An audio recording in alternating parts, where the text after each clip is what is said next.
This movie has slimy producers trying to exploit the success of the first one written all over it. Darth Vader, Luke Skywalker, Princess Leia, Mission Impossible. What's Emilio Estevez's character's name? Fuck you. His name is Fuck You, Dave. That's what his fucking name is. Not even memorable enough for you to remember what they're called. Honestly, go fuck yourself.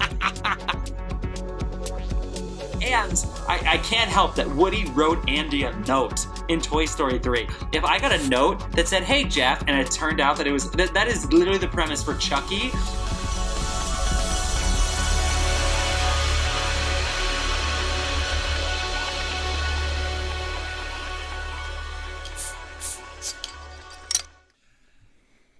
Hey there, film fans. Oh, Jeff started the show on the wrong RPM.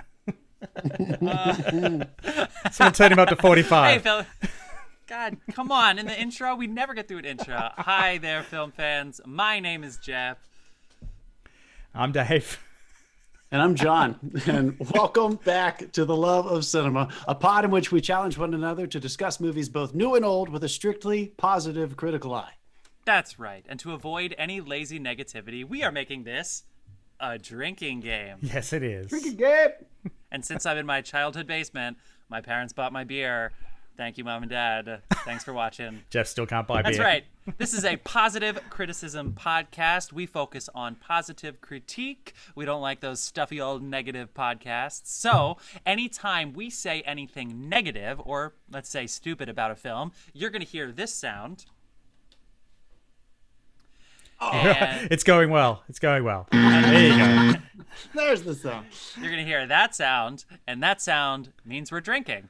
And we would love for you at home to drink along too. Happy Sunday. So pour yourselves a glass and give it up for the films we love. And there's a film at the end might need some love in our last segment. Maybe. We'll see what happens. It's a very special segment. Oh my gosh, welcome to everyone joining us on Twitch. Now we're on Twitch. First time on Twitch. And we're doing this with video, which meant That's right. Pants and all. Pants and all. Yes, we're going to be talking about films from 1975. We've chosen 3 specific films. We're going to talk more about them after John cues us up with some quick shout-outs. Shout-outs! All right, as always, I want to give it up for our beer sponsor. Yes, we are not drinking his beers, unfortunately, but he is our beer sponsor. He's been with us from the very beginning. You can find him on Instagram. His name is Carlos Barroso. The handle is C Barroso Bar 2019. That is CBARROZOBAR 2019. And as always, the music you hear on this podcast and every single episode of our podcast is the stuff you heard at the beginning. It's by the artist Dasein. That is Dasein, Dasein. You can find the music available for free downloads at soundcloud.com/Dasein-artist. Jeff. Yeah. Okay, we are talking about films from 1975. People, our 75. random year generator chose that. Has his system in place in which we can choose films to talk about. We started out with some live films, or not live, some current films, and trying to compare them to some classics that we think if you like this film, then you would like that film. And then, of course, cinemas closed for a while. And so we actually did a coronavirus franchise face-off where we took, it ended up 20 franchises, and we did a head-to-head bout of all of them until we decided what was the greatest franchise. If you would like to see more about that, please go back into our feed on Apple Podcasts, Spotify, or wherever else you get your YouTube podcasts. now. They're on YouTube as well. And now they're on YouTube, yeah. And so soon to be we are here doing films of a year, of a given year. And the random year generator last week assigned 75, which was a fantastic film year. A couple really big classic films, some all-timers, if you will. But without spoiling the fun too much, I'm going to move on to our usual round of news or what you've been watching. And we like to start with our Australian friend, Dave. Dave, what you been watching? I haven't been. I had a long work week this week, so we're back at the office a fair bit, so I didn't really get the chance to watch much. But the big news this week was Wonder Woman going to streaming and cinemas on December 25th. Yeah. Is it the beginning of the end? Are they giving up? I mean, I don't know, man. maybe not. I don't think so. No. I don't even think we should put that out there. I feel like they're just adapting and trying to make the most of it. That's just facing the facts for right now, isn't it? That's fair. I mean, I mean, it's a that's DC, why we're on it's Twitch. it's a DC film, and DC notoriously doesn't know how to manage their properties. So Oh shit! And that's what Whoa, happens, folks, when you Dave. get called out that way. But honestly, dude, I'm Dave just is usually the I guy mean, that it's, stands up if Marvel did it, I'd freak out. But yeah, we'll see. I'm kind of making a list of all the things that I'll probably end up, watching. This is what I've been thinking about, you guys. The past several years, anyone who has listened to our show or is in the cinema news at all, you've kind of been hearing the debate that's going on about streaming services like Amazon Prime and Netflix. Those movies that they release for Oscar season and their big movies around the holiday season in general, they just go straight to their service and you can watch it with your subscription fee. So now there is a handful of movies that Netflix is about to release as their Oscar picks, Hillbilly Elegy and some other things like that. And we're going to be able to watch those for free. I don't know if I'm going to spend $30 to see Wonder Woman when there's going to be a plethora of other movies that are going to be released just because of our subscriptions to these other services. I might pay $30 to see Dune now. It's unclear whether they're charging for it. I think they're just going to put it on the service to try and draw people to the service. But speaking of Netflix, actually, just to get off that for a second, did you see Stranger Things picked up a new cast member? No. Robert Englund is joining Stranger Things season 4. That guy comes up on our pod all the time. Yeah. It's almost as bad. It's almost as bad as Tenet. Oh, we hit our Tenet. Hey, we hit our Tenet quota for the episode already. I think Stranger Things, by the time they actually film this thing, Robert Englund is going to be about the same age as all the kids. It's the same height, at least. Is he just that's right. going backwards? Oh my god! What are you drinking, Jeff? No, 8%.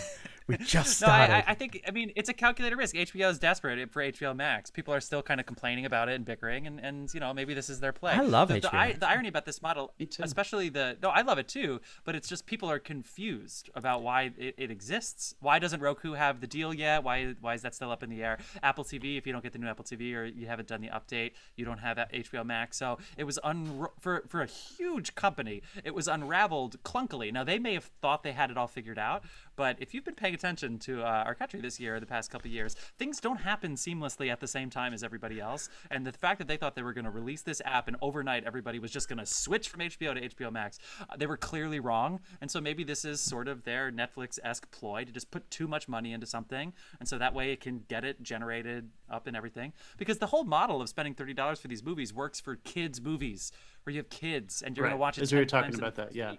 Or groups. If we were together watching any of these movies, we would pay $10 each. You would Venmo me, and we would watch it together. We can't hang out, so I'm gonna watch this to watch it by myself in my basement. I'm gonna spend $30. But I'm gonna follow up on that and say that even the mindset of going to the movies, because there are so few Americans who consistently go to the cinema anyway nowadays, that what have we done? We all bought our A-list memberships or the movie pass. So we were, even with our cinema experience, we were already in a subscriber mindset right before this pandemic hit.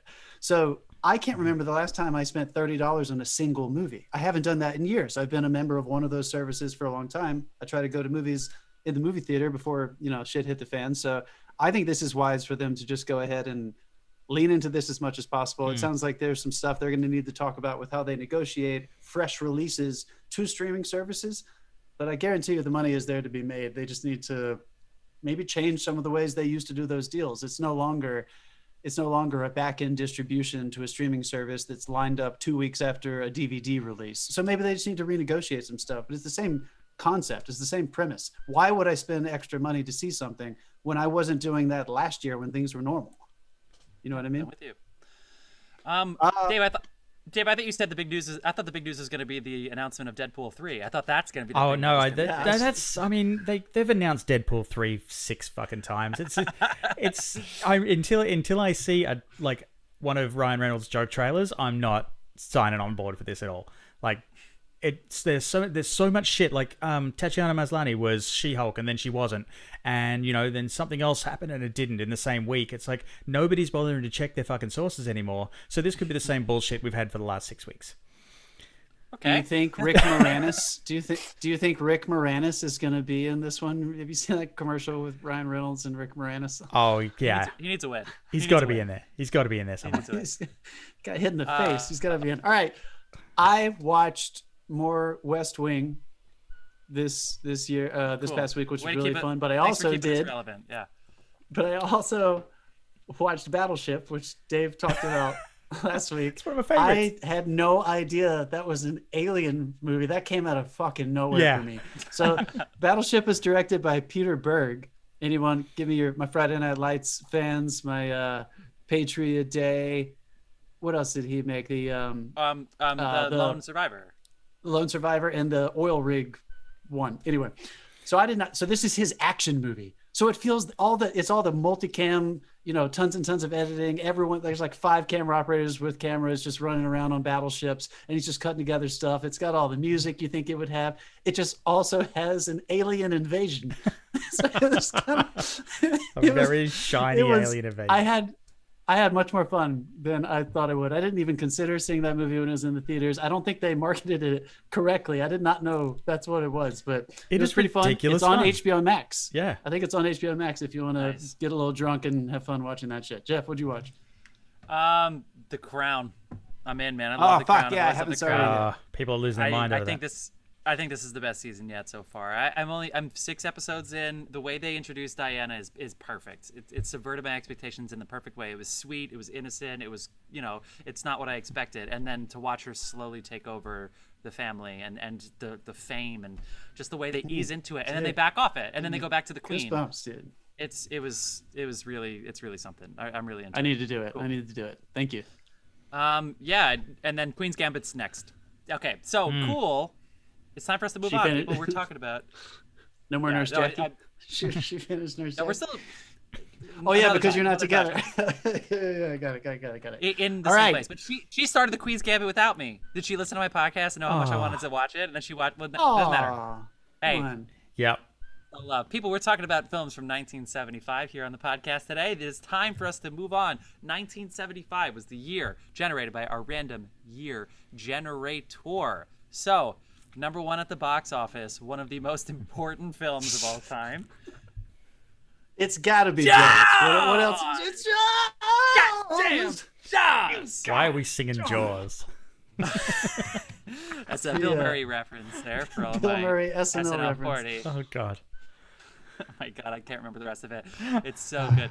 So Jaws, $133 million at the box office domestically, worldwide over 200. And if that doesn't sound like a lot, third place is 23 million. So it was 5 times as much as third place. Cuckoo's Nest actually did pretty well. I don't know if there's re-release numbers that have messed into this, but Jaws is considered to be the first blockbuster of all time, which premiered on a whopping 400 screens at the same time. 400 screens So is about how all many of them screens as at there the are. time, yeah.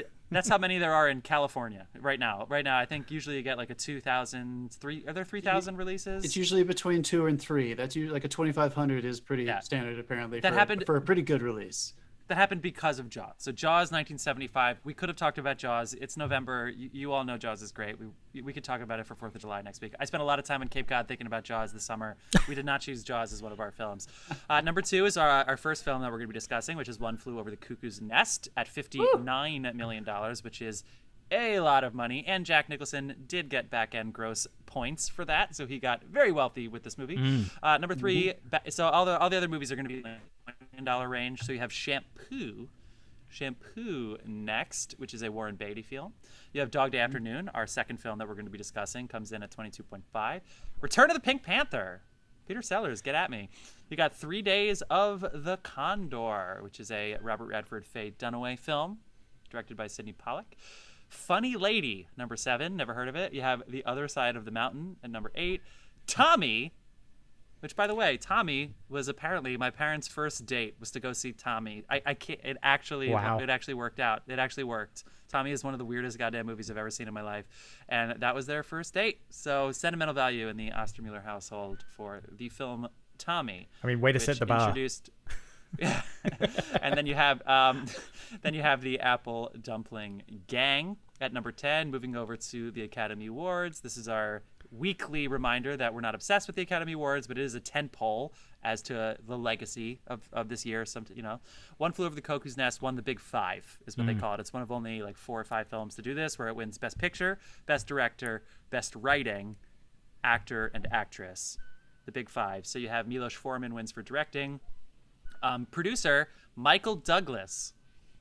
I looked into this. The reason Michael Douglas was a co-producer on One Flew Over the Cuckoo's Nest, his father, Kirk Douglas, owned the film rights in the 60s because he wanted to star in the Broadway play, in the play adaptation in 1963. So he was the original Mick Murphy, so the Jack Nicholson character in 1963, and he owns the film rights. If I have a time machine, aside from getting a few screenwriters arrested with Planet Evidence, I want to see that production because it had Gene Wilder in it as well. It was Gene Wilder's Broadway debut as Billy. We'll talk more about that character, but a very, very tortured, suicidal stutterer. Really interesting character, and that was Gene fucking Wilder. Man. Yes, okay, more films. So Jack Nicholson, Louise Fletcher, and then Best Adapted Screenplay for Cuckoo's Nest. Other notables this year, you have Barry Lyndon, directed by Stanley Kubrick, a not very well-known film of his now in his catalog. It's a very long film. Gorgeous film. It's awesome. Dog Day Afternoon, Jaws, and then Nashville. Nashville comes out this year. You have a Fellini film, Amarcord, which is nominated for some awards. Shampoo's nominated for a bunch. We've already talked about that. The other notable films, Alice Doesn't Live Here Anymore. So Scorsese, is it Scorsese, right? You have... Yes. Ellen Bernstein. Ellen Bernstein. Ellen Bernstein, yeah. You have the Rocky Horror Picture Show, 1975. So Special if you place actually in my look at the numbers of the box office tallies, the Rocky Horror Picture Show actually has a huge amount because they would do those midnight shows over the course of decades and decades and decades. So it has the Gone with the Wind thing where over years. Don't talk like it's in the past tense. Aside from the cinemas shutting down, they were still doing it in March this year. Yeah. Yeah, the Rocky Horror Picture Show. Shout out. You have, oh my gosh, one of the best comedies of all time, Monty Python and the Holy Grail. It is. Comes out in 1975. 3 Days of the Condor, I already said. And then any other ones that I'm missing? I feel like I got the bulk of the ones that people would remember. I don't know. That was all I know is that was a 3-drink year wrap up there. So we. Did you mention Barry Lyndon? Yeah. Stanley Kubrick, and I mentioned him last week in 1962. Andrei Tarkovsky, legendary Russian director. One of his greatest films, The Mirror, came out this year. Unbelievable. If anybody wants to give it out on Criterion and give it a shot. Anyway, let's do it, man. Let's talk about it. That was a long intro, but 1975, huge year. It's going to remember as Jaws, but it's also going to remember as One Flew Over the Cuckoo's Nest. Just another amazing year in the 70s. What a fucking decade. Oh, yeah. Like, good God. Yeah. That's the thing. Like when you get to like the 70s and to some extent the 50s, like our last segment was it really that bad? And it becomes very hard, with possibly the exception of this year, to pick the movie. We've done, guys, haven't we done 4, 5, and 6, 74, 75, and 76 now? I believe so. We did Exorcist, that was 74, right? So like we did 76 Network and all those other films. Like my God, we've just been way too lucky that it's come up for 3 years this decade. Was Exorcist might have been 72? It doesn't matter. We did a lot of those. No, you're totally right. I think it's 2. All right, so let's take our 3 viewers on a deep dive of. Hey, it's our first time on Twitch. What do you want from us? 73. All right, people, 73. We're going to be talking about One Flew Over the Cuckoo's Nest first. So this is always going to be remembered as Jack Nicholson as McNulty. It is based on the novel by Ken. Is it Kesey or Kesey? Is Ken Kesey? Well, I'm going with Kesey. Sure. Ken Kesey. Yeah. He was he wrote this novel as his grad school. He wrote it right after he graduated grad school. So I believe it came out when he was 25 or 26 years old. This is 1962. So when the novel came out. The story: a criminal pleads insanity and admitted to a mental institution, rebels against the oppressive nurse, and rallies up the scared patients. The extension of that is, I thought a burp was, there it is. Okay, McMurphy has a criminal past. This is Jack Nicholson, and has once again gotten himself into trouble and is sentenced by the court to escape labor duties, or the work camp as they keep calling it. McMurphy pleads insanity and is sent to a ward for the mentally unstable. Once here, McMurphy endures and stands witness to abuse and degradation of the oppressive nurse Ratchet, who gains superiority and power through the flaws of the other inmates. Basically, it's like a submission thing. It's a power and submission film. And he basically takes a stand against it and tries to rally up all the other inmates. Directed by Milos Forman. This is the first of his 2 Oscars. He also directed Amadeus, and we talked about him. Well, I talk about him because he directs Amadeus all the time, but he also directed Hair and Man on the Moon. yeah, good stuff. Anyway, let's go first. Man on the Moon. Just before we dive into this, Ragtime. Jeff, is that your dad chastising you in the chat there for? Okay, well, I asked him a second ago. I was like, "Is anybody chatting?" And then he just, I'm sure he's chastising me in the chat. What is he saying? Why can't I find it? It's like it was a free movie and we saw it in 1978. I guess he's referring to Tommy. Oh my gosh! Yeah, Tommy. Yeah. You're It was on his college. You're and then in so college. grounded. Okay. You're so grounded. All right. Yeah. I'm grounded. It's the really funny thing is like I somehow managed to have never seen the entirety of this film. So I went in hearing the legends, knowing Netflix has made a series about, Ratchet. And I had a discussion with my wife before I went in, and she was of the opinion that Nurse Ratched, there's nothing wrong with anything she does. She's technically kind of the hero of the story because she's just trying to maintain control. And apart from kind of not feeling comfortable sleeping at night, now I watched the movie and I sort of have to agree with her. Like there are worse villains than Ratchet out there for sure. I mean, Umbridge in Harry Potter is way worse than this woman.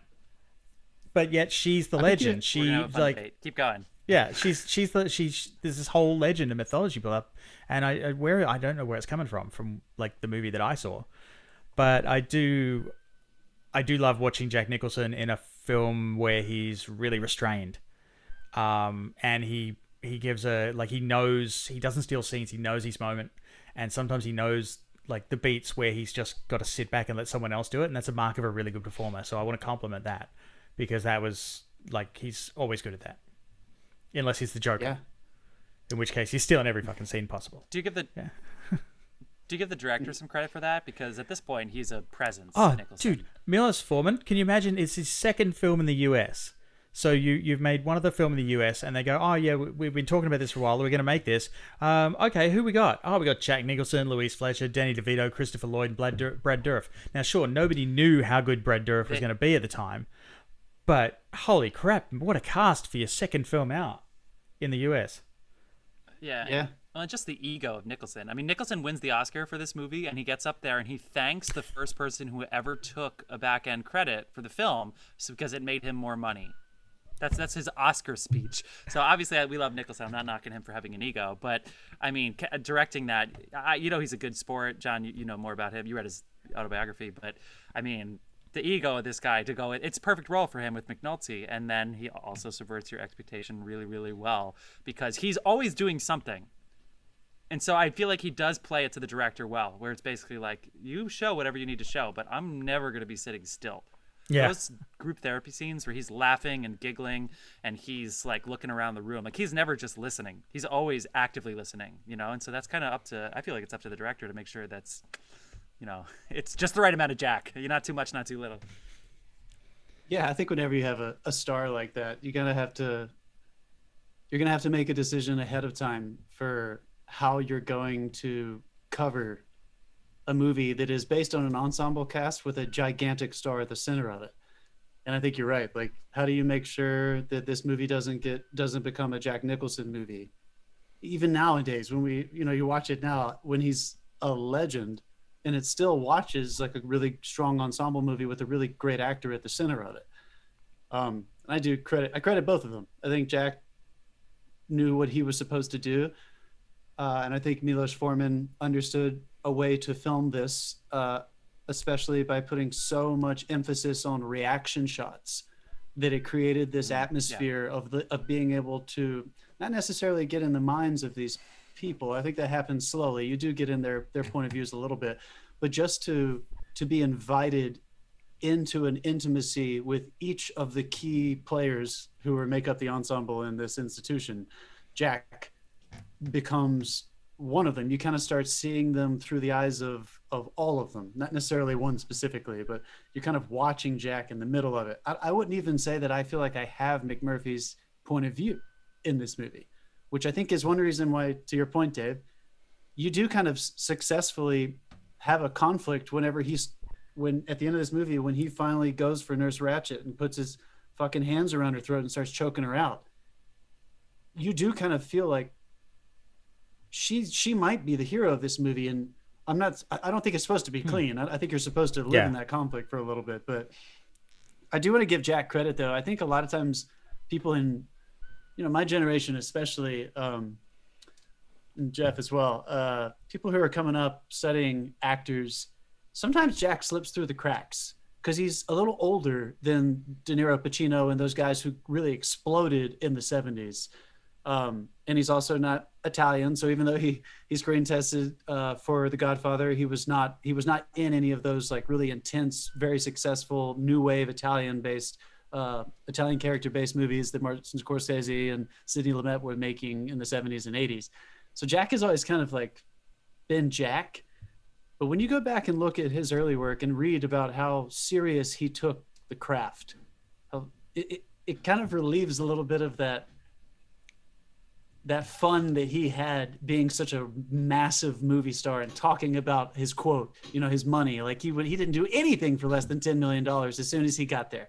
Nothing. He didn't take a single job after that. And he talked about it all the time, jokingly. But everyone who knew him always said that like he took his craft as seriously as anybody else who we think of as legendary acting stars from the time. Yeah, sure. Oh, we got the gush alarm. It's always John. All right, it's so funny because he's the biggest. He's the biggest cynic in the group, and here he is. He always gets the gush alarm. For those of you just joining us, this is a drinking game. If you gush on about a film too long, you get to drink, and if you criticize a film, you get to drink. Everyone's up to date. Yeah. Carry on, John. Everybody wins. Let me ask you guys this question, because I heard I was listening to an interview with Michael Douglas talking about producing this, and this was Paramount, right? Pretty sure this was a Paramount picture. Yeah. Okay. And I think Robert Evans was still running the studio at the time. Same guy who greenlit The Godfathers and took a bunch of big risks in the 70s. But Michael Douglas was just making a bigger point at the time. I don't even think he was talking about Evans and Paramount, but he was just saying that this would never, ever be produced by a studio today, ever. This would be thrown to the wayside as an independent film. I don't know if they would have been able to get as massive of a star at the center of it, and they certainly would not have marketed it as their tentpole film of the year. And look what fucking happened when they took that chance. This is one of 3 movies that have won the Big Five, the Grand Slam at the Academy Awards. What are the other 2? Silence of the Lambs. And Frank Capra's It Happened One Night, which was like maybe the first Academy Awards. And he was the head of the Academy at the time. It's a great movie. So this is a Grand Slam. This is a winner. This is one of those movies that I just don't know if could anyone really have a lot of problems with this movie, or would you at least trust their taste if they had issues with this movie? I mean, I have one question and one issue, but it's a 2-second throwaway, and it's I'm just wondering, because I've seen enough of Jack's films to like know for sure, but do all of his films start with a shot of the mountains and a car driving through it? I was just thinking that. Yeah. Is that a contractual thing? Is like, but also the one thing that grated on me a little bit, and it's probably because of the modern day audience, was when he was mocking the chief. When he first met him in the hallway and he starts doing the Indian dance and that sort of thing. And apparently that was an improvisation. But I'm wondering, was the intent to show that he's an asshole coming in, or was that a leftover relic of what was considered funny in the 70s? It's probably a little bit of both, but if I think Jack understood that McMurphy, you're not supposed to, I don't think you're supposed to be able to get a grip on whether or not he is capable of knowing the difference between acting like an asshole and being an asshole. Mm. I don't know if he actually is an asshole or not, or if he likes to just fucking push every single button he can is he just a deviant? And I don't think he knows that or not. So again, I'm going to tip my hat to Jack, because that is like a famous, like, improvised little moment. And obviously it's very offensive. I think he's too intelligent not to know that I need to teach this audience who I am as quickly as possible, so that I can at least start to confuse them quickly, and they can start to play that game with me. I mean, Do it I works. like him? It Do I works not like perfectly. him? Yeah. And I think it worked. So I know what you mean, Dave. It was a little offensive. Obviously, there's some offensive stuff for the way they talk about the women as well, but it all played into this confusion that I had about his character, which made me more confused about my take on very complicated mental health issues and how our society looks at those. You know, it's fun watching this in this time. It took me a second to get into the film too, because there's a lot of setup. Because really, this is a film where they're in the mental institution the whole time. So I say my favorite line that I say on this podcast all the time, which this is a play. The whole thing's a play. This is meant to be on. It's a single set, except for when they go fishing. Even the basketball court, like they could easily do this on stage. And so with plays, usually it's all about character building at the beginning. And yes, there's exposition, but it's figuring who the characters are. And film tends to just sort of tell you, that's like the worst. The most mediocre films would just explain to you. And they do this a little bit. The head of the psych ward sits Jack down and he basically says, so look, you're here because you pleaded insanity, and we're here to test you to see if you're crazy. So we're going to be observing you. And of course, that's also like the audience. You can know, like, you observe him too if you think he's crazy. And I think Jack is the actor smart enough to know that you have to be playing the line a little bit, because even if you are not crazy, and if the whole point of this movie, which the author of the book is very clear that psychotherapy was trying too much too soon, and he was critical about it.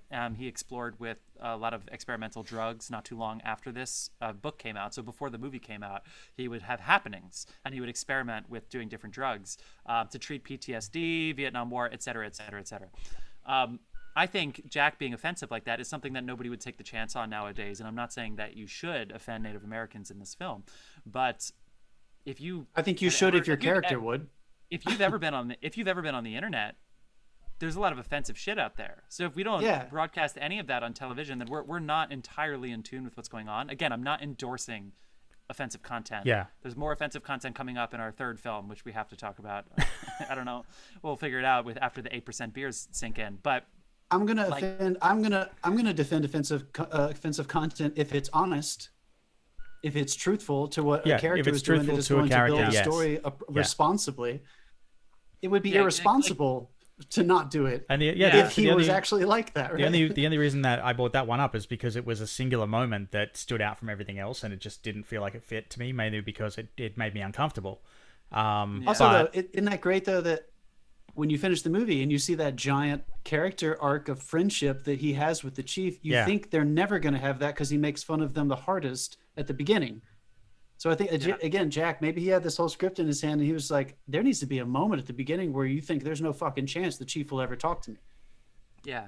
Well, I don't know. And then early on he says to the chief, like, you must be as big as a tree trunk or something. And nowadays we would say, that's not very kind. You shouldn't say that. But then at the end of the film, you have the symmetry of the chief basically feeling, you've made me feel as strong as a mountain. So again, we're not saying this is right, but this is murky. It's murky territory. It's an mental institution. So obviously this is not going to be PC, right? There's going to be some questionable things going on. I think there's a lot of laughter. I watched it with my parents who are live here on Twitch. I watched it with them and we laughed a lot during the film. It took me a second to get into it because it did feel like a play and I was starting to figure everybody out.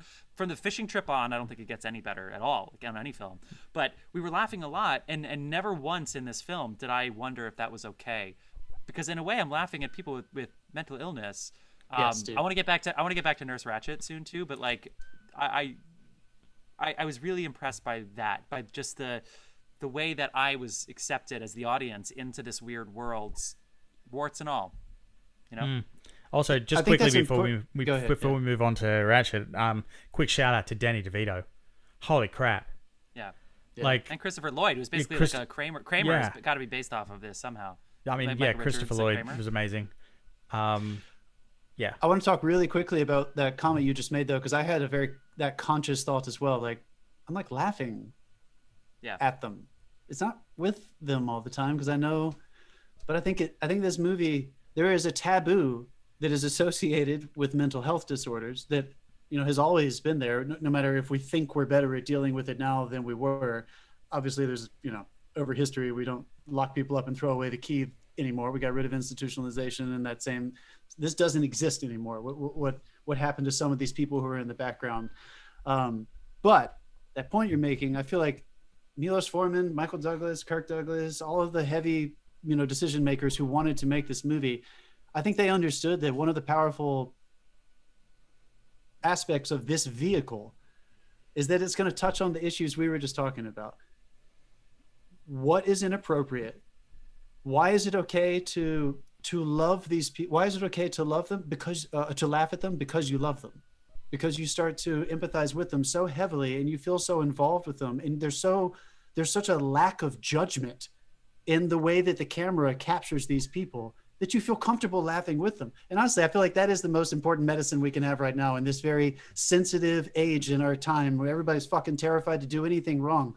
Why is it inherently offensive if you don't have judgment for that person, or for that thing, or for that attribute, or for whatever the issue is that somebody might get very upset about? And I feel like this movie tackles that perfectly with nuance, so that you find yourself in the middle of this film kind of laughing, and you don't feel guilty at all. You feel maybe happier than maybe you felt in a long time, because it's almost liberating, because we're not allowed to do that right now.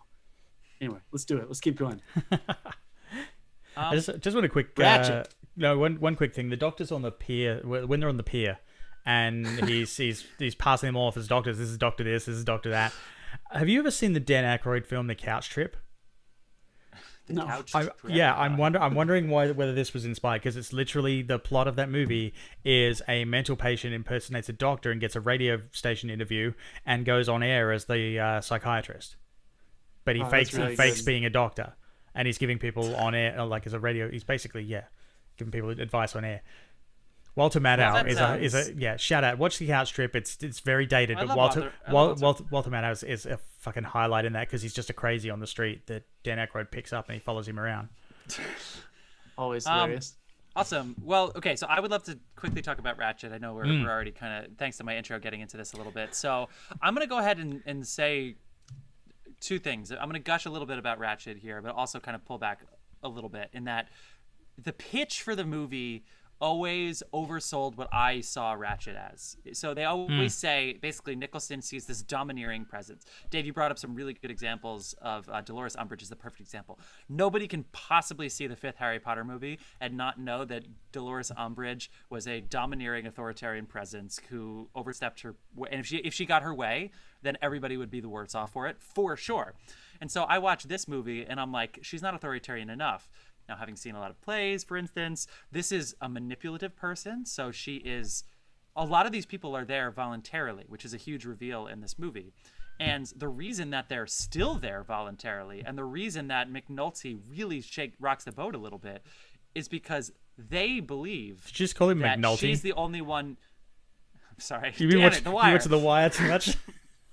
McMurphy. Even the way she says, "Yes, Mr. McMurphy," the way she says that, it's condescending. Even though it seems sincere, it's sincere. It's condescending playing as sincere, which makes it twice as menacing. And maybe in the cinema I would have read that more, but in actually being able to analyze it this time, because her role is not that big. That would be considered a supporting performance now in the age of category fraud, which I am abjectly against.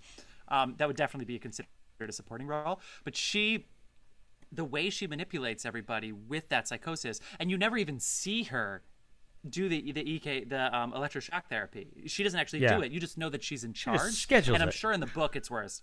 The book, yes, the book, which is by Chief's point of view, so we have a better insight as to who she is, because Chief is the one with the point of view in the book. I mean, as soon as they're in the interview where they're talking about what to do with him, and she's the one that's fighting to keep him there, you kind of know it's going to get ugly. Right. But and that's the scene for me where she basically says, I don't want to put off our problems, and you can see it in her eyes that what she means is, I'm not done with him yet. And even though it's not, in today's day and age, look at Ratchet on Netflix. You do not get that in this. That is what's implied. That is what people are going to sleep wondering. I feel like that's based on the legend. not what actually Exactly. happened. Which, Yes. you know what? And I'm not going to talk critically about the show because I haven't seen it at all. But Jeff, I love that you're bringing this point up because I think it's just another example of, I think we're getting a little bit lazy with our storytelling. I'm not talking about the show. I'm just talking about in general. I saw this when I was a younger person for the first time, probably early teenage years. You know, I was trying to watch a lot of great movies that were older and won all these awards and everything. And I remember having the exact same feeling.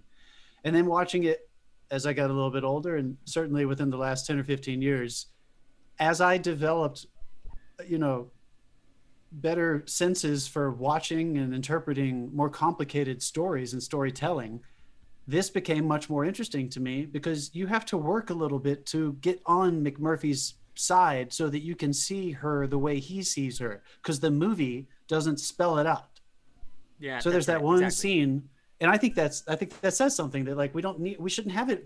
You shouldn't have to have something rammed down your throat, not only out of principle, but I think it's actually cutting the story off a little bit at the knees if it's that explicit that quickly. There's not going to be as much wiggle room. You're not going to have to do as much work as an individual to determine how you feel about it. So there's that scene in the middle where Jack is talking to, I think it's his second time when he's in a private session with the doctor. Cutting the story off a little bit at the knees if it's that explicit. Little repeat there. We had a little echo there. Apologies. Okay. Apologies. Keep And going, and he's complaining about Ratchet, and he says a line, "She likes a rigged game, if you know what I mean." And I feel like that was the first moment where I was like, thank you. That was my first real hard kernel where it wasn't that she was just an oppressive bitch in his eyes, like this authoritative, you know, woman that was telling him what to do, because obviously he has issues with women and stuff. It was very specific that there was a way she was manipulating the power she did have. And the fact that she had any power at all over him, not authoritarian. She didn't run the entire hospital. She had just enough to make him realize that he had none. And I think once you go on that, you start pulling at that thread, you realize that he starts losing his mind because he figures out that they don't see it that way, that they are under her spell and that he's alone in that perception. I think it's just way more interesting than having her be an umbrage. Oh, the double gush! Somehow I didn't get the double gush. I must be phrasing My finger was on the button. You just bailed just in time. Look, we could go on and on about this film. We Dave, could. is there anything else you want to say? Because I feel like Brad we should Dourif. start. Brad Dourif from Fuck me, dude. like Wow. nobody saw Holy him shit. coming from Wormtail from Lord of the Rings, much? but like he's in everything, man. He's in Star Trek. He's in Lord of the Rings. He's in the Chucky Younger brother in franchise, Ragtime. Dune. West Like, and it the all. series with Ian McShane. West- Oh, which one? Deadpool? Deadwood. Oh, Deadwood, yeah. Cool. Jesus Christ, Jeff. Great in that. You're Deadpool in the brain. But like nobody saw it coming. He was just amazing, and like from the party scene at the end or near the end to his end, he's just fucking amazing. So hat off to a phenomenal performance at the end of it. It's like even right Before at the we end, move- where normally some movies would wind down or they wind up or whatever, this keeps the pace consistent and just gives you some phenomenal fucking performances that are a joy to The watch. performances, yeah. Before I know we It is can't McNulty's say fault. anything. You know, it is. It is his fault, and I know we can't say anything too specific about every single one of them. But like again, the way they chose to capture him, like this movie would not work if the style of acting that we have praised before so much on this show with the '70s, these people were just behaving. And they just had cameras pointed at them. Nobody was trying to steal scenes. Nobody was trying to get more lines or anything. It was such a giving ensemble. You could tell. Yeah. And then I just want to point out one more amazing Jack moment. You know this motherfucker is a master with that last close up when the window is open and him and the chief could leave, but they're waiting on Billy to have sex with Candy. And it's just that tight close up and it just sits on him and he's just dealing with why he doesn't want to actually leave yet. And it is fucking master level act. I mean, that's just everything you need to learn is in that shot. Like unbelievable. All right, people, that was a fantastic discussion of One Flew Over the Cuckoo's Nest, if I dare say so myself. I hope you enjoyed the film. It is available for stream on Netflix, probably because Ryan Murphy's, Jesus Christ, I keep wanting to say McMurphy. Ryan Murphy's Ratchet, starring Sarah Paulson, is available on Netflix. Find it. Tell us what you think. You can reach out to us on all the socials in the episode notes or right here on Twitch if you're watching live and you're one of those couple people. We are going to be back with an awesome fucking film An Al Pacino performance for the ages. Dog Day Afternoon. Stick around. We'll see you soon. Gonna take a quick break. We'll be right back.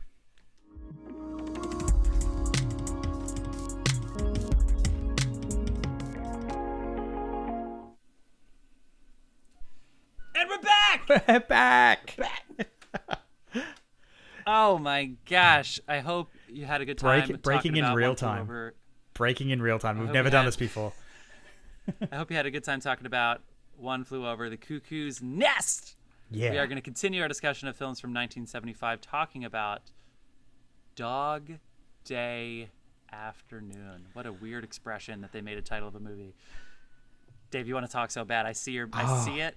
I want to speak so bad. I do. I really do, because this blindsided the fuck out of me.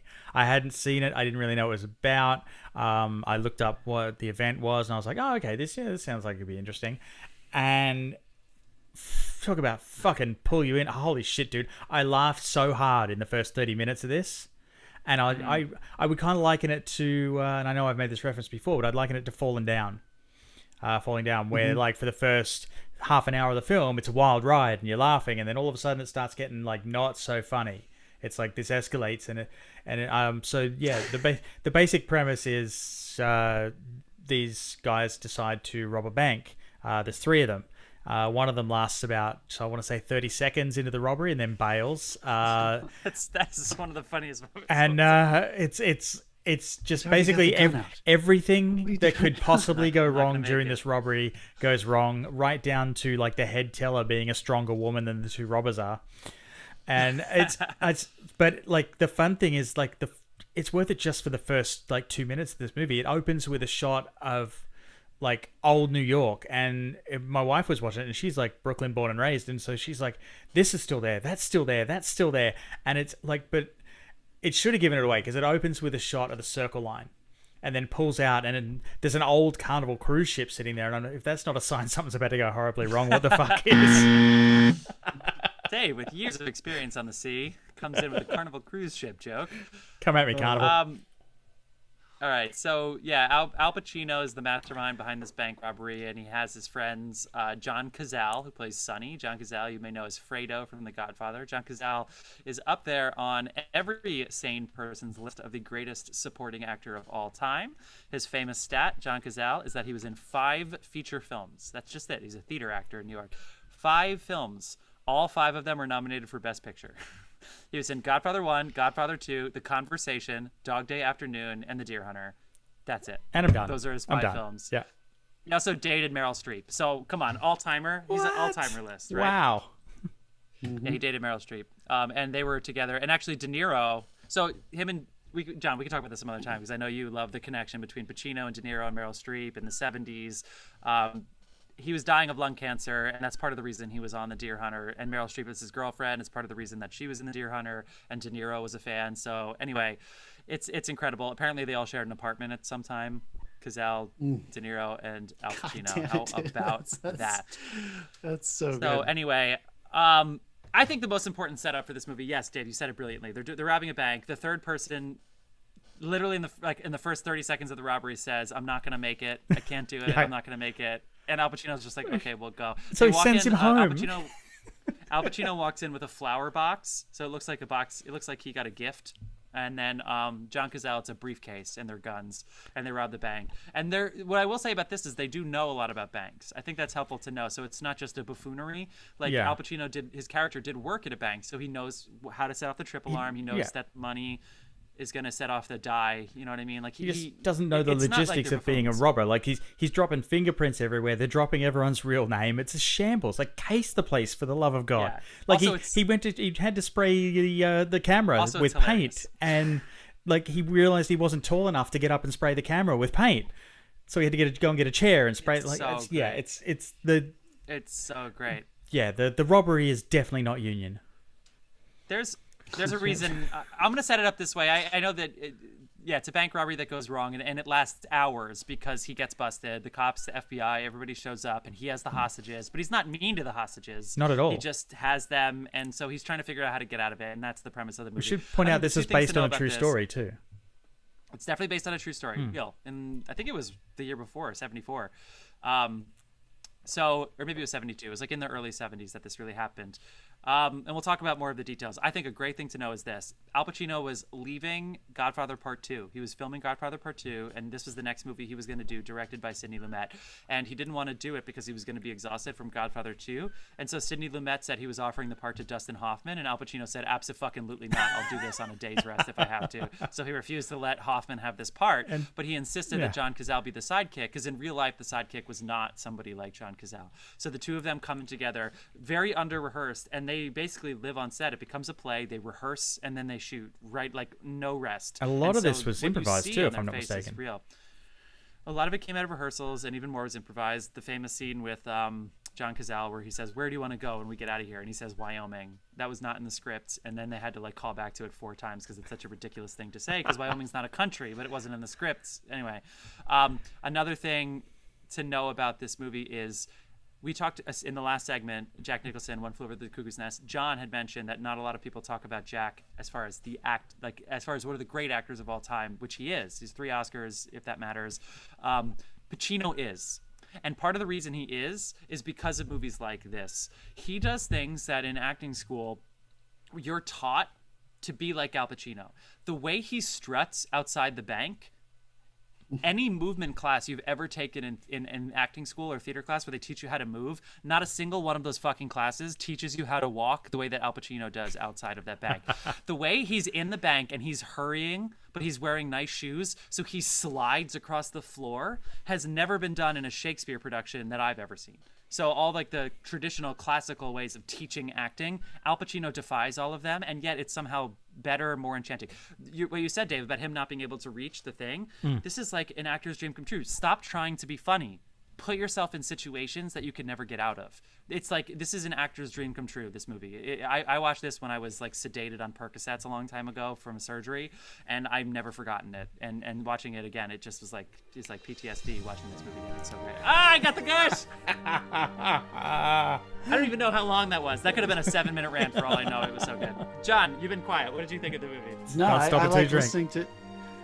Dave, keep going, dude. What else did you... This is your first watch. Like, what else fucking got you about it? What was so interesting to you? Like, you said it sideswiped you. You weren't expecting it. I wasn't expecting it to be funny, like as hilariously funny as it was, and legitimately funny.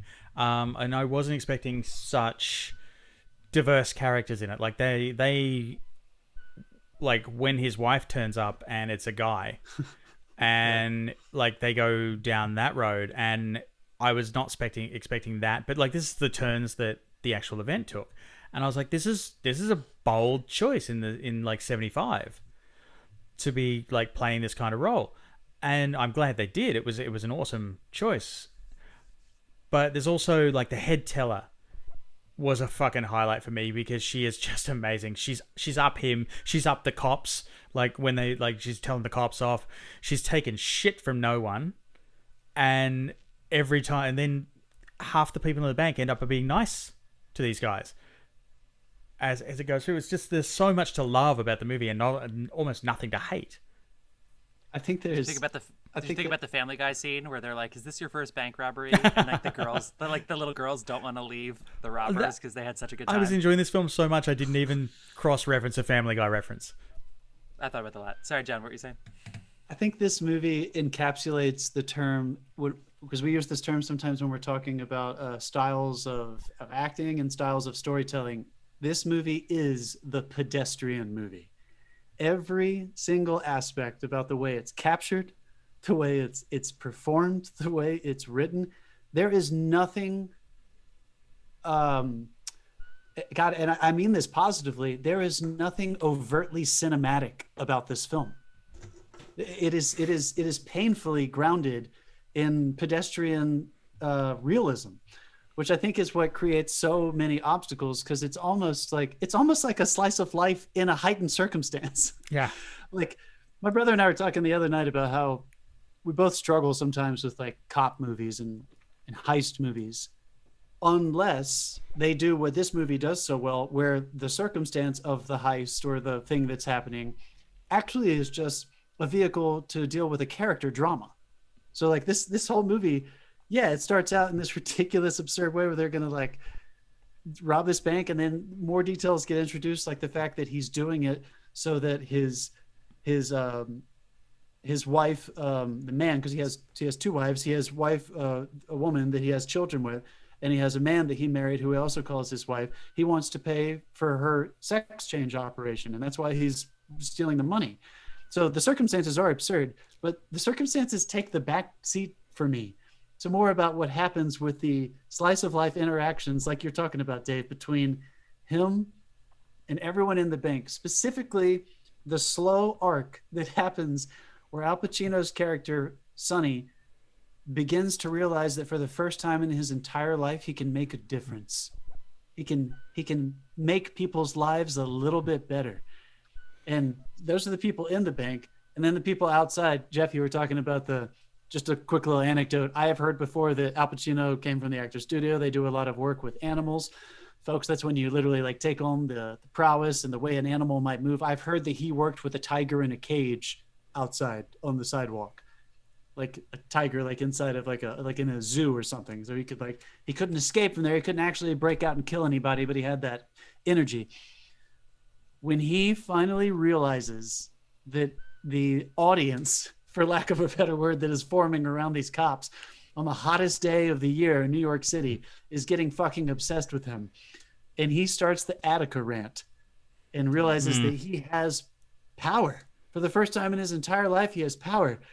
The movie changes there for me, because if it turned into, it's a juxtaposition. If it was only him feeling like he was this radical, adrenaline-driven guy that we see on the outside, this movie would be half as interesting. He immediately walks back inside and becomes more tender and more sensitive to what is happening to the man and the women who are in charge of this bank. So and then he has John Cazale's character that you can't, that relationship becomes even more confusing to me as the movie goes on. And then it encapsulates with sorry, I know I'm gushing like a motherfucker, but it ends with, I know, that relationship ends with, just to show the acting. I'm sure Sidney Lumet, I'm sure it was on the page. I'm sure they knew it was going to happen. I don't know what was written. Sonny breaks down or whatever the fuck it was. But John Cazale's character kind of takes such a back seat until he's literally in the back seat so that when he dies at the very end, and Sonny has gotten so wrapped up in this saga that he has driven for the entire fucking film, when Al Pacino finally hits him after he sees John Cazale's body go by him on the stretcher, it turns the knife even harder. There's like this whole new catharsis, because that scene, he had like forgotten that, oh my God, I came in here with my friend. I can tell you the last 3 minutes of this movie is pretty much just a story being told by Al Pacino's face as events happen around him. They don't leave him, and it's just things.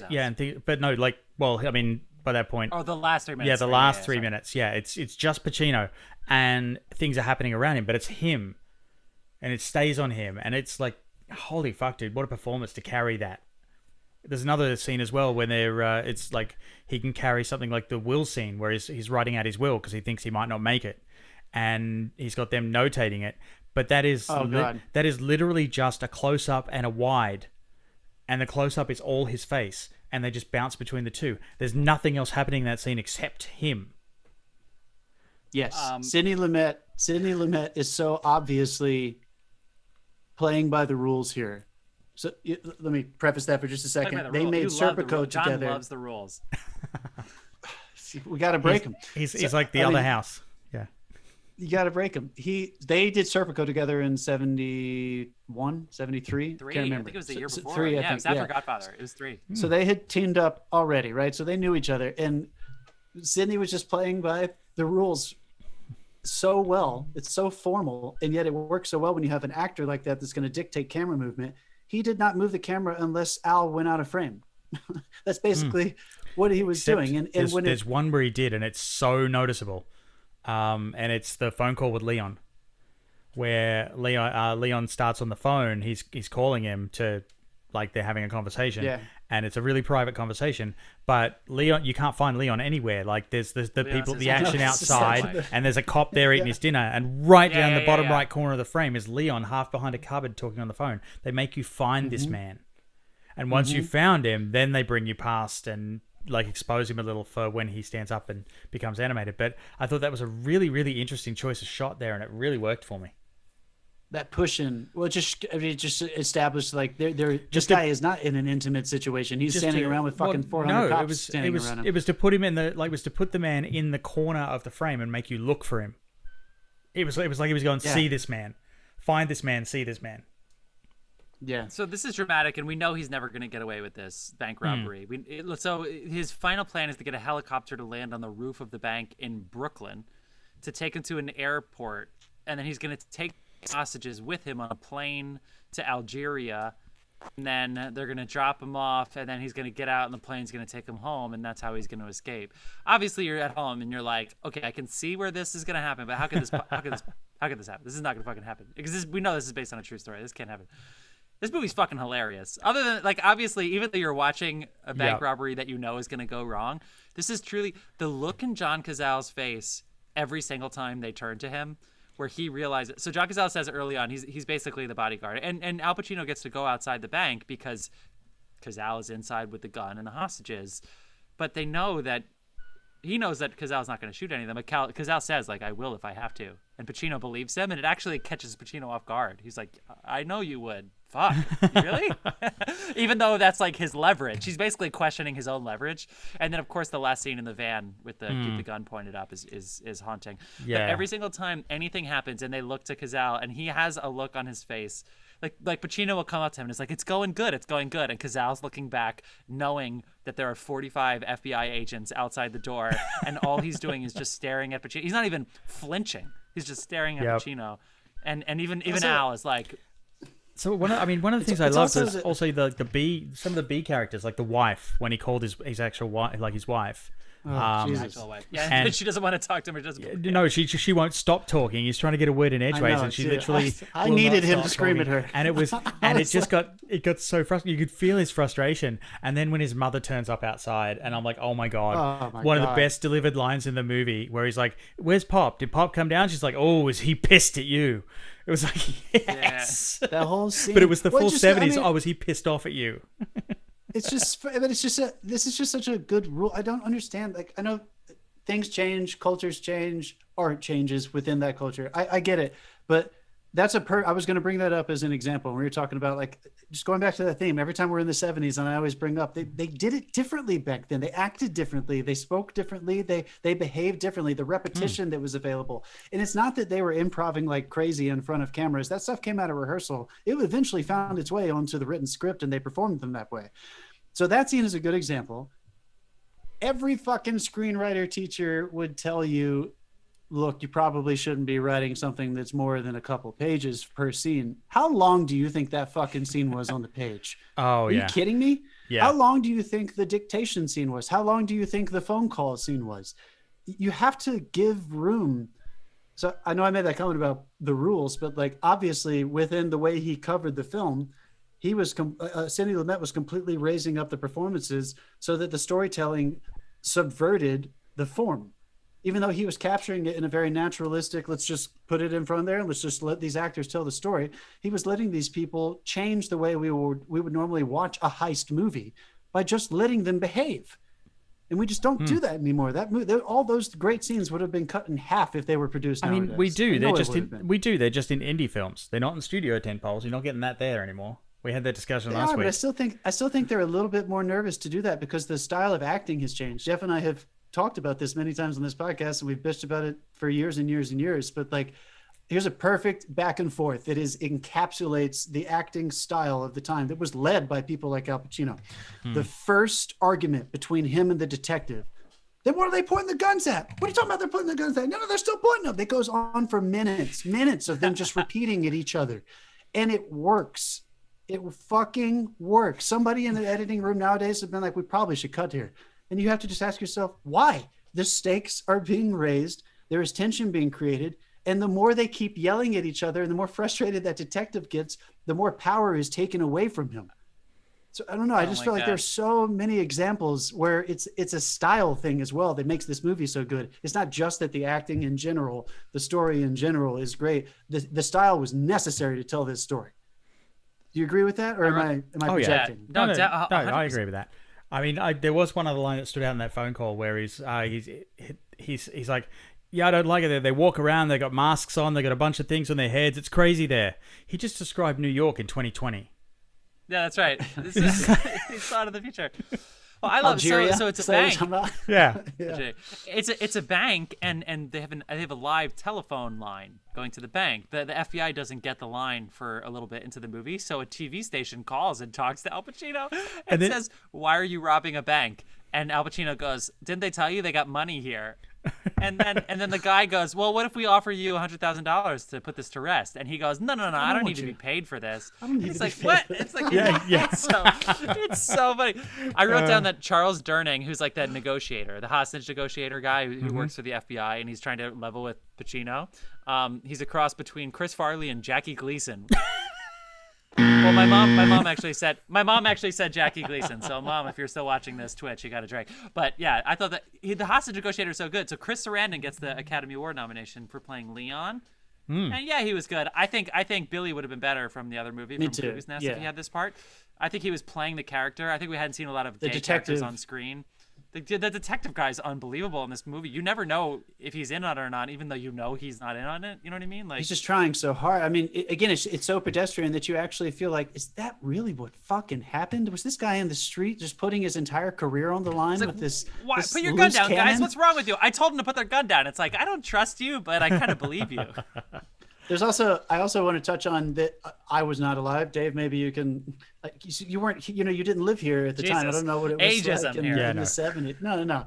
I everything that I have ever heard about the frustration and the desperation, the gas crisis, the economic turmoil, the post-Vietnam syndrome that America was stuck in, not just for vets like these two characters were. They're veterans. You can yeah, the feel Vietnam it. vets. You can feel it in the crowd's response to Sonny. They that needed crowd that is fucking thing to happen. That crowd is angry, then happy, then exuberant, then angry. Then even the crowd is. And it's a gay doesn't pride know parade. There is a mania that was happening that they needed Sonny to strike that match. It was such a catharsis. It was such an outlet for them. Right. You totally believe. If I had been there in that neighborhood at that time, I would have been on those fucking picket lines. I would have needed this to happen. And this was like an OJ type story where the phone. That's the crowd knew what was going on the inside because of those phone lines and because the press. I love that So they that's kept why getting showed up. crank called as well. People keep crank calling the bank. Oh yeah, that guy. How did the FBI let Gonna that line fucking get kill through? him? You should fucking kill them all. Yeah. It's like Jesus, why would I do that? Yeah. It's like, I don't know. Why you're is the robbing a guy bank. from Silence of the Lambs calling me? So good. I'm so glad we watched this movie. I had not seen it in probably 6 or 7 years. I'm I think so I glad I had watched that movie. forgotten.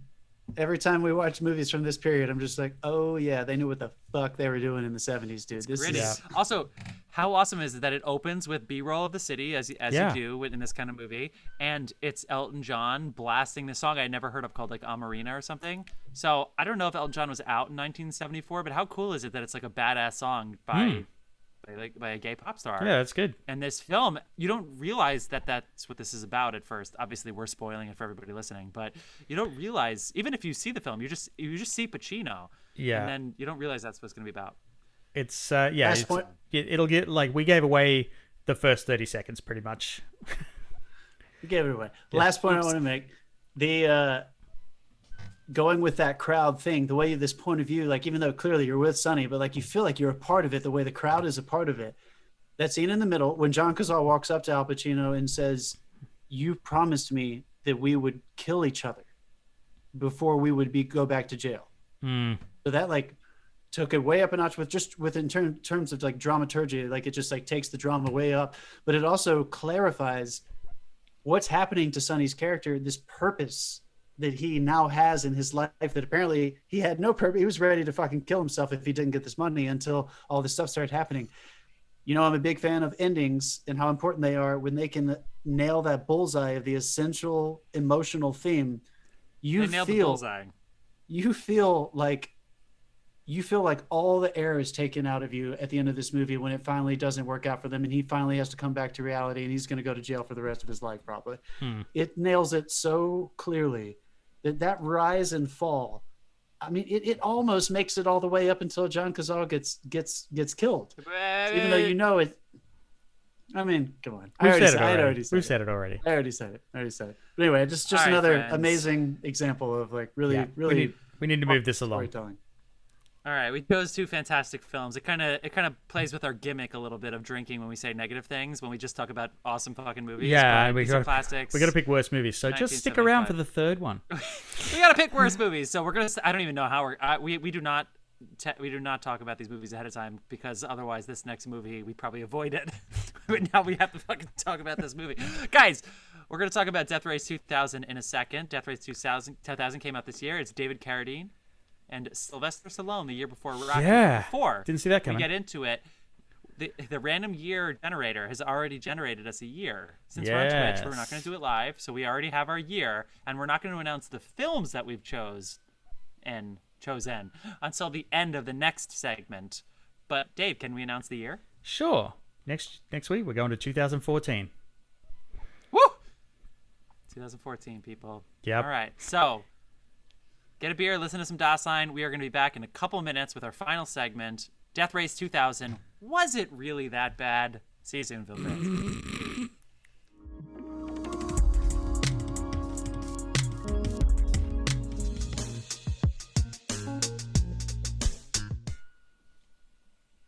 And we're back. We're back. We're back, people. We were It's just not- talking about It's almost One like I Flew Over the didn't know we were going to Cuckoo's start. Nest and Dog Day Afternoon, two Hmm. fantastic films from 1975. So we now have our redemption segment. So for those of us, Jesus Christ, for those of you who are new to our podcast, welcome. Appreciate you. All of you on Twitch, how's it going? You can give us a shout out in the chat if you would like.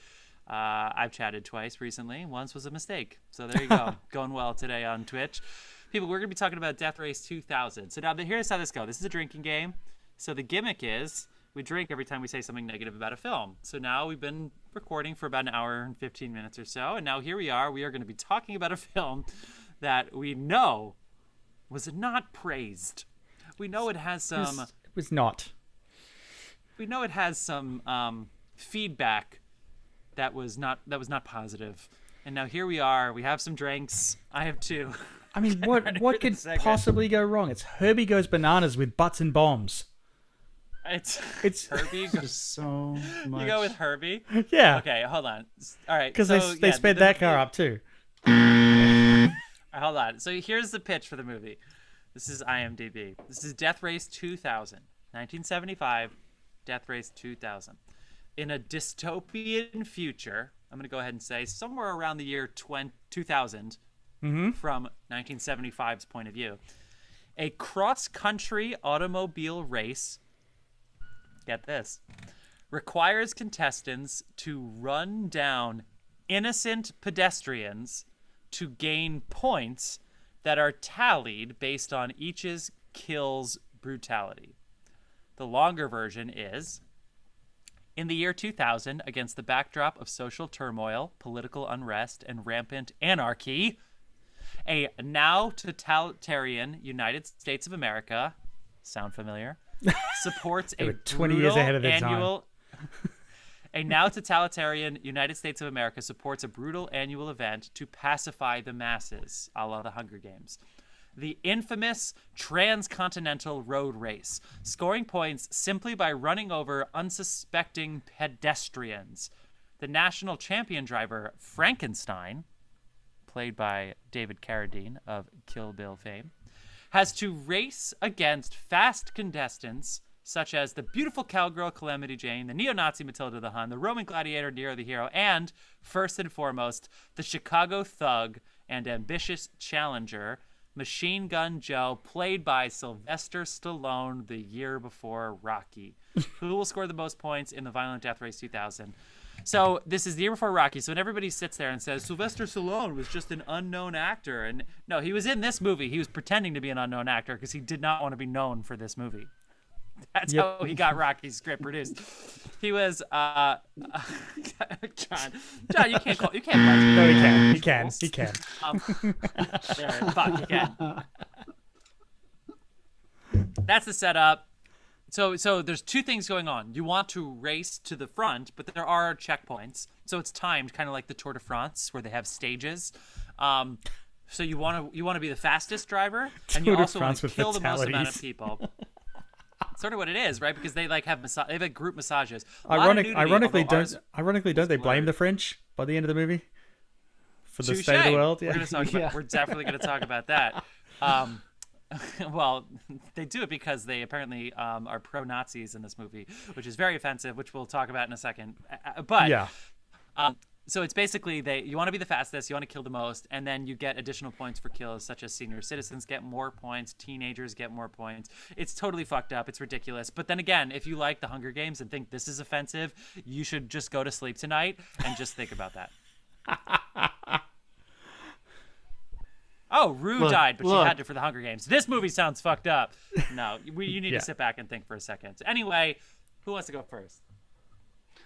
I want to start by saying that I watched a double feature this morning for this podcast, immediately back to back, of One Flew Over the Cuckoo's Nest into Death Race 2000.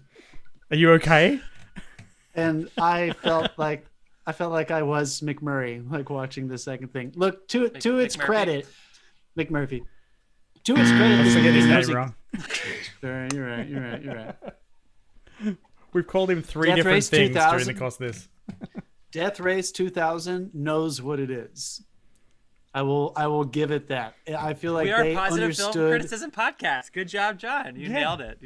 They know what it is. I think this is a Roger Corman production. Like, they knew exactly the satire, the low production value. They knew what they were doing. I don't think their expectations were any higher than the reception they received.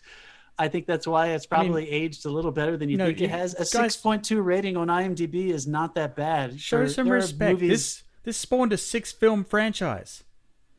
Like, why wasn't this in our face-off?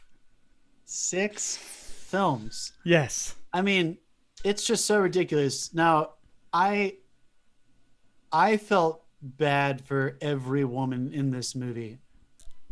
Like, this is one of those times where, like, I argue this all the time. I am the voice on this podcast who is the loudest, like, no, time capsule. We can't be too judgmental about those things.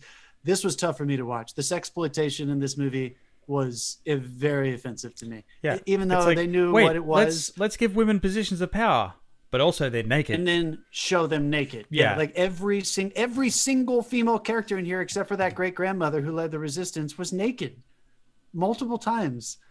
For no reason other than obligatory sex scenes intermittently placed in this movie to break up the race at the pit stops. Yeah.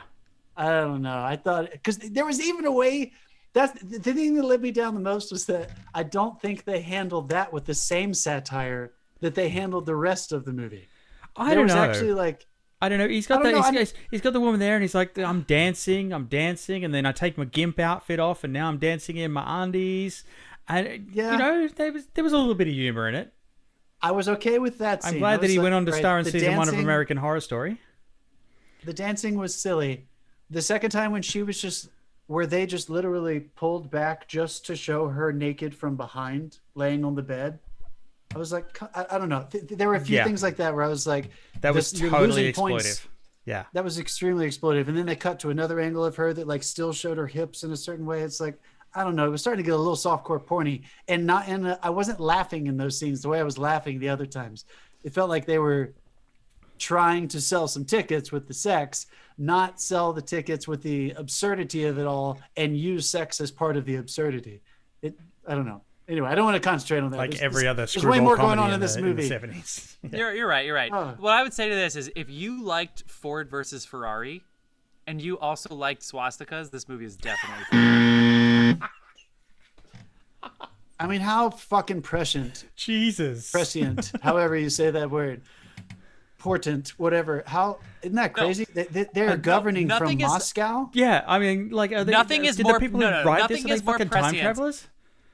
Nothing is more prescient than we watched this movie on the same app and they were advertising Fox News during this fucking movie, which was celebrating a neo-Nazi talking about the master race with swastikas, and then it literally cuts to commercial and it talks about the Fox Nation's Patriot of the Year.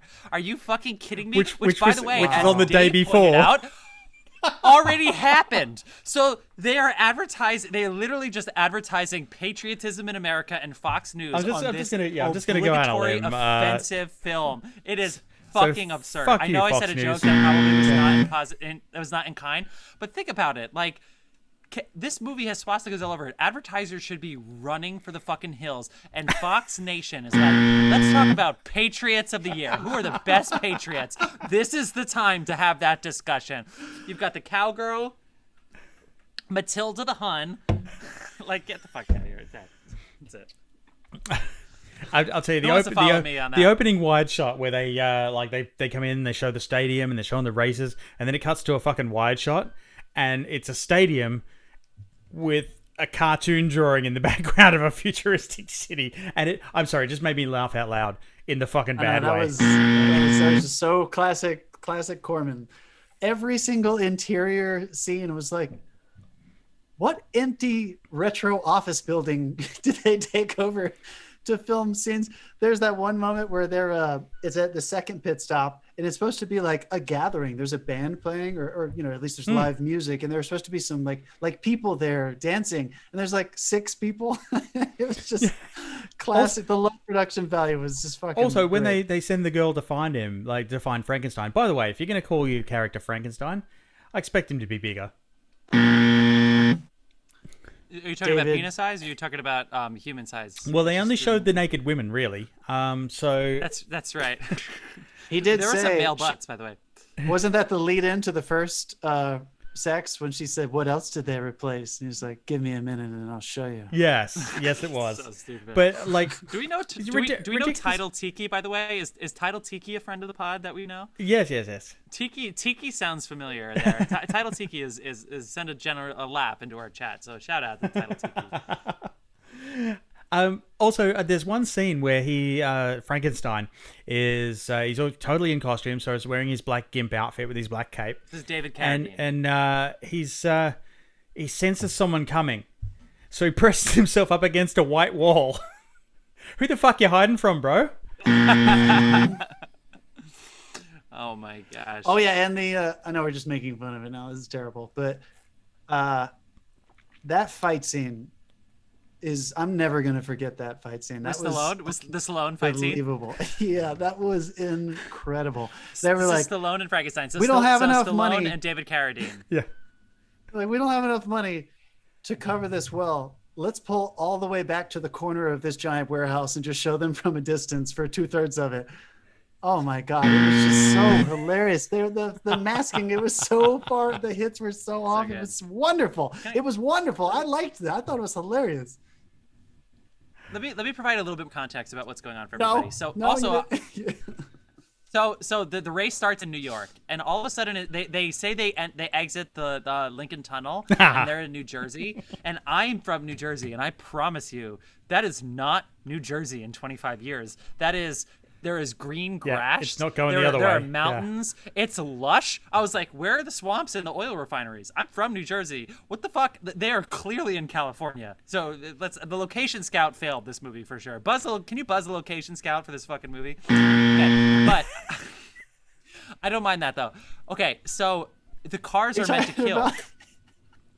They exit. They're like, they're out of the Lincoln Tunnel, and it's this beautiful landscape on the other side of the Lincoln Tunnel. Yeah, Like, are you out of your goddamn mind? Southern California. Are you out of your goddamn mind? Also, okay, so to provide context, so the cars are designed to kill because they're ramming machines. And I don't know if you knew this about the fact that 30,000 people die a year in car crashes. Apparently, you need to make it more dangerous than that. So Frankenstein has like claws. Killer Joe, who's teeth. Stallone, Yeah. literally has a cannon on his. They're It's literally a teeth, fucking dude. cannon. Oh, the teeth. Sorry, the Oh, they're- Frankenstein teeth. So these What cars they are call hideous. They also have navigators, as if they needed navigators in 25 years. It's just an excuse to get hot women in like the navigator's seat, if you will. But then they're just driving around in these cars, going across country to hit these checkpoints, and they're just looking for people to kill. Why is there a construction site in operation in New Jersey on the day of this race? If this race was happening in real life, I'd be hiding in a basement. No, because I know there's it sounds always ridiculous, a but I'd fucking be so far construction away. site People are in literally Jersey. doing construction in the middle of the route. Get the fuck out of here.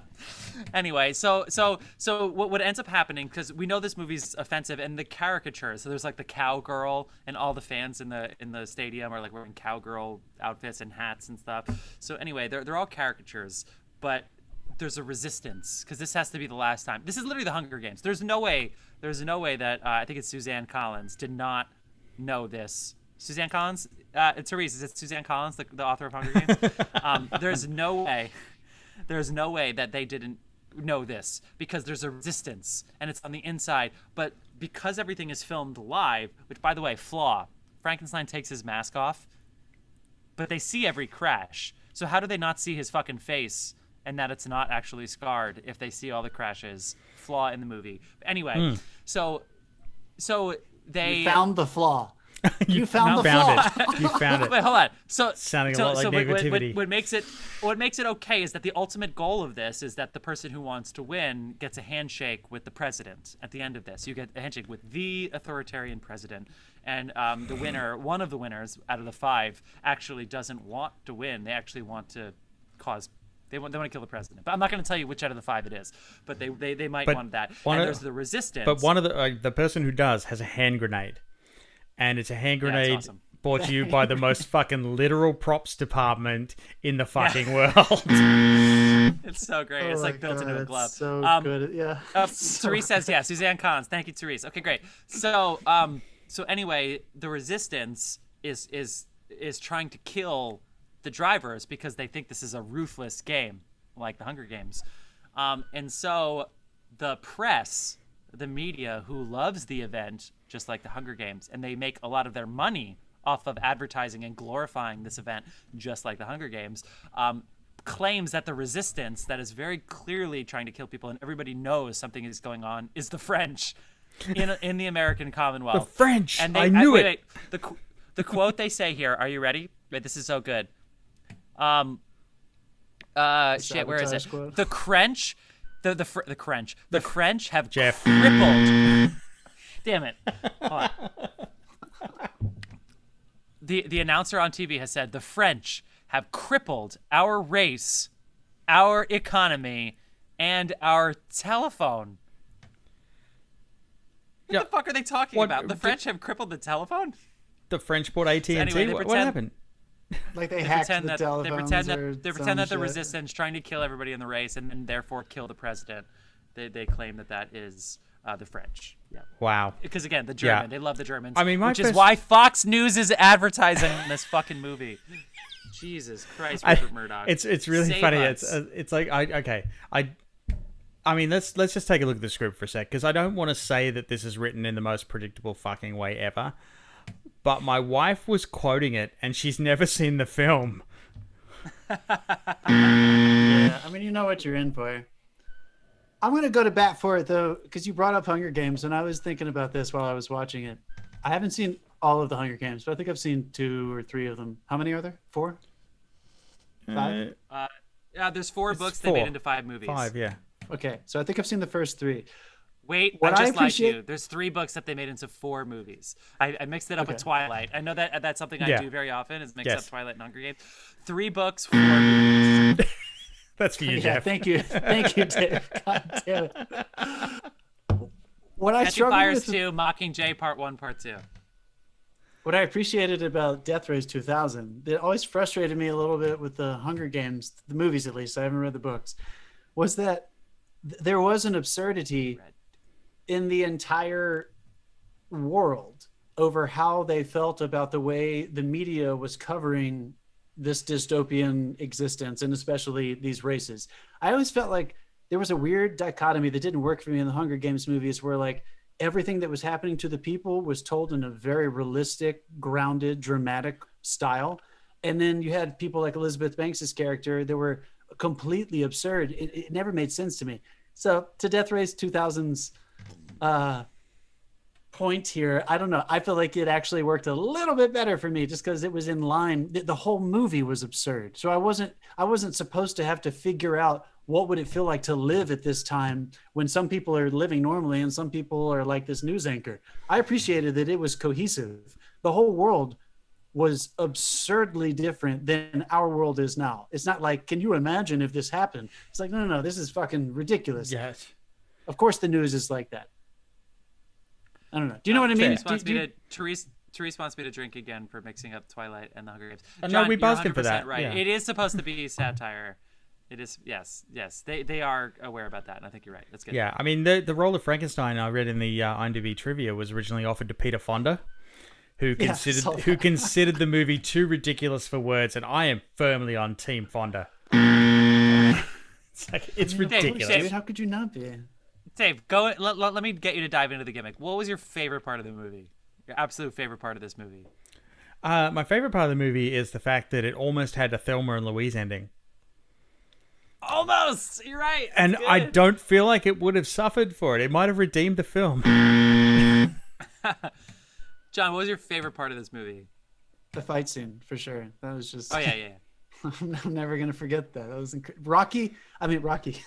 Sly Stallone. He knew what movie he was in, dude. He was good in this. I know we're making fun of it, but he was, but also... He was doing his job. That is how you take it very seriously. You play it as though it's ridiculously sincere. Like he did not. I thought he was better in this than I thought he was going to be. I was like, what the fuck is Sylvester Stallone doing in this movie? This movie was the most basic, like, trite script writing, because you're like, okay, well, how do we make it look like it's a dystopian future? Let's put Nazi symbols everywhere. Okay, how do we make him look like an asshole? Let's make him beat up women. It's like, there's no fucking subtext here. They're ramming all this shit down your throat, and it just, it's... Right? Yeah, fuck you, Writers, it's about the humor in the future. The humor is so bad in this movie. One of my favorite lines is Sylvester Stallone's, where he talks about it must be his navigator. You know, some people think you're cute. I think you're one very big baked potato. Fuck does that He mean? owned it, though. He owned it. Yeah, he owned it. How did he deliver that with such sincerity? No, you know what my favorite part of this movie is? When Sylvester Stallone shows up and they're like, Killer Joe! And he shows up with a cannon on his car, and he's in, so there's a stadium for people. So picture like the Talladega Stadium. He shows up, and he gets up, and he has a real Depression-era machine gun. Shoots into the and he just starts shooting. And nobody dies. Into the crowd, dude. He shoots at the audience. I mean, like a Tommy gun. He pulls out It's so a ridiculous. Depression. I also love. Machine. I also love. Phil McKelly wore it better. Phil McKelly, or yeah, it's him too that kills his own crew, right? Because you get points for hitting people, and then he does like a pit stop, and so they finish the pit stop, and they're like, "You're good to go," and he's like, "Ah!" and he just kills his own crew. There's a lot of very all right. death No, scenes in I'm this. sorry. I've A got lot of to death. where he wastes his pit crew. That was fucking funny. Yeah. That was that's funny. What he's talking about. Yeah, that's good. I also really love we're up the deep end by this point. Yeah. Frankenstein's introduction when they wheel out this stretcher with a person lying on it that's covered, and the man behind him says he was cryogenically frozen. He should come to any moment. And then he immediately just sits up. Well, and then they shoot it like the famous Twilight Zone thing, right? Where like you see it from his point of view with the mask, so you don't know what Frankenstein actually looks like. Yep. Yeah. I mean, this is That was satire. good. And then I love the last 3 minutes where apparently Frankenstein becomes the president, and not his own name. He goes President Frankenstein. I'm sorry to spoil it. Fuck. Anyway, it's You've I love ruined Death Race 2000. And we didn't talk about this at all, but the most obvious when he when he kills the guy. It's been built up that there's something terribly wrong with this man. He's super disfigured. And she's like, take your mask off. And he finally takes his mask off, and he's like, this was your choice, not mine. And he looks fine. That's great. There's nothing wrong with his face. They didn't even attempt some like really bad makeup or anything. That was actually an in joke. It was the mask had the fake skin on it. The whole thing was fake. Like when he's wearing the mask, he's disfigured. When he takes the mask off, he's fine. I do have an actual plot question that It was confused me a little bit. God damn, it's the one clever thing in the whole fucking movie. Was he... All right, I'm sorry. Was he supposed to be... You remember when they were in their third sex scene, and he was telling her that he was raised... that he was raised in a government institution It was to a marathon, become people. what A he is? marathon, yes. Are there multiple Frankensteins? Is that what he was saying? That he's just this year's Frankenstein? I honestly don't know. I couldn't quite put together if he was saying, "Yeah, I was a part of I was raised." I mean, I feel like they were breeding the races. Frankenstein because they killed him so often. I feel like they were breeding races. As such, or they were breeding them for the race. Whenever you hear Dave, what movie were we talking about where you were like, whenever I hear the term master race, I usually want to turn it off. I can't remember what movie we were talking about. Oh, I can't remember what it was, but whatever movie that was, they died like 30 seconds later, so we're good. Again, though, I got to give it up to them. They knew what movie this was. That is ballsy to use fucking Nazism and swastikas and put it into an extreme, sincere satire. Yeah. Maybe not Yeah. sincere. Ballsy, You know what I mean. Ballsy it's really and ballsy of slightly predictive. Yes. Yeah, it's really ballsy of Fox News to advertise for them and pretend like they are. Anyway,